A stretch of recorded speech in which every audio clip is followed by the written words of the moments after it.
We've detailed the national fraud schemes. But to understand why this corruption is not an accident, we must look at a state-level case that lays the system's vulnerabilities bare. In Minnesota, a series of recent fraud cases have exposed what a federal prosecutor called staggering industrial scale theft. It involves two major fronts. First, the Feeding Our Future scandal. This was the largest COVID-19 relief fraud in U.S. history. A non-profit and its network billed for $250 million in meals for children that were never served. Fake names, fake kitchens, pure profit. Second, a new, explosive investigation into childcare centers. Following a viral video, federal agents are now conducting door-to-door visits. The allegation? That centers collected state funds for children who did not exist or services never rendered. One prosecutor estimates that half of $18 billion sent to Minnesota for 14 public programs since 2018 may have been stolen. This is not a story about a single ethnicity or community. It is a story about a system, a for-profit system. So, why is this system such an easy target for fraud? Reason 1: complexity as a weapon. The American system is a Byzantine maze of private insurers, public programs, contractors, and middlemen. In Minnesota, fraudsters didn't hack a vault. They navigated a labyrinth. They understood that in a system where money flows through 5 different hands to pay for a single meal, no one is truly watching. The complexity isn't a bug, it's a feature for those who know how to exploit it. Reason 2: the profit motive overrides the care motive.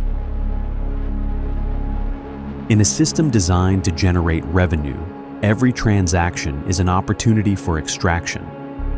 A public program's goal is to feed a child. A fraudster's goal is to bill for the child. The system's architecture doesn't distinguish between the two intentions. It only processes the bill. When the primary signal is financial, the incentives are perfectly aligned for theft. Reason 3: fragmentation prevents oversight.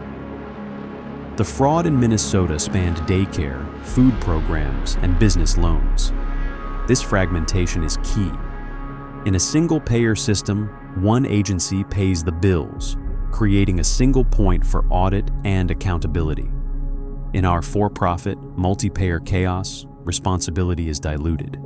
A state agency, a federal department, and a private bank might all be paying different parts of the same fraud, and none of them talk to each other until it's too late. The result is a corruption tax measured in billions. But the true cost is deeper. It's the political demagoguery that uses the fraud to attack immigrant communities. It's the fear that now grips law-abiding families and business owners. It's the stunning reality that funds for children's food and safety became the most lucrative target for organized crime. The Minnesota cases are not an outlier. They are the logical endpoint of a hostile takeover.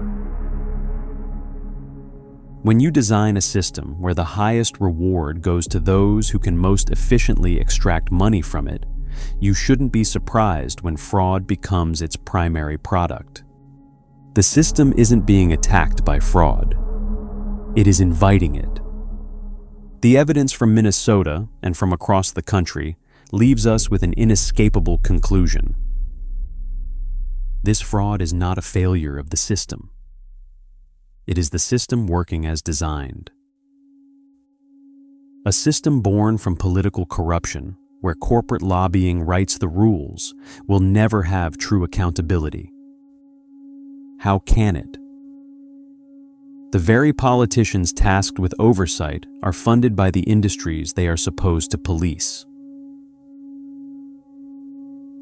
The complexity, the fragmentation, the overwhelming incentive to bill rather than to heal. These are not accidents.